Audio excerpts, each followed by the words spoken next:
Hi, this is Dr. Greg Gillum, CEO of Human Fusion, and welcome to the top 10 Gallup articles of 2019.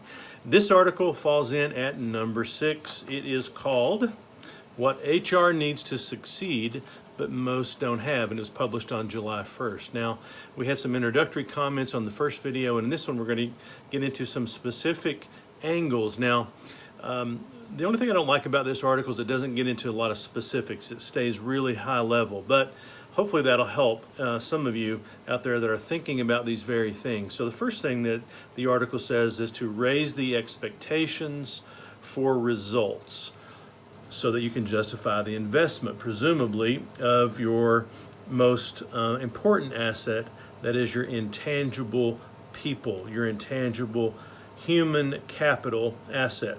So if people are your biggest asset, and then you need to plan to invest in them, obviously. So ask HR to bring their voice to the leadership table, to the decision-making process, and be accountable to help the organization get results. And then when you're investing in people and really starting to make decisions that sort of undergird that decision-making process, then ask HR to make a clear connection between the return by making the right metrics, tracking the right metrics. So if you're really measuring people metrics, then let's actually do that, argues this particular article. When held accountable, HR is then liberated to find the right solutions to get the right outcomes. All right. Now, number 2, empower them to make data-driven decisions in a realistic way. So there's a lot of technology now that helps all of us collect employee feedback, performance data.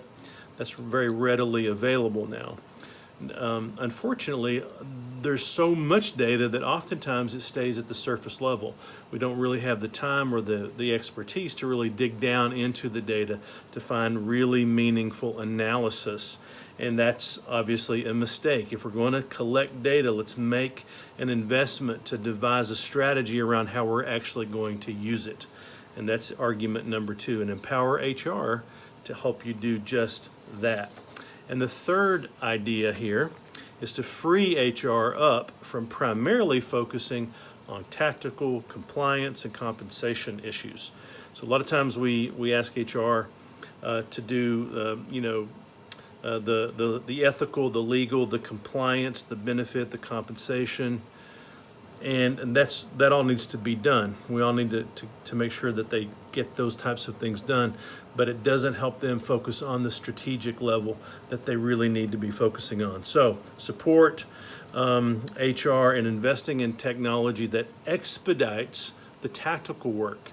So maybe outsources some of it or makes it on really easy algorithmic tactical levels so that the leaders in HR, can actually focus on the big picture.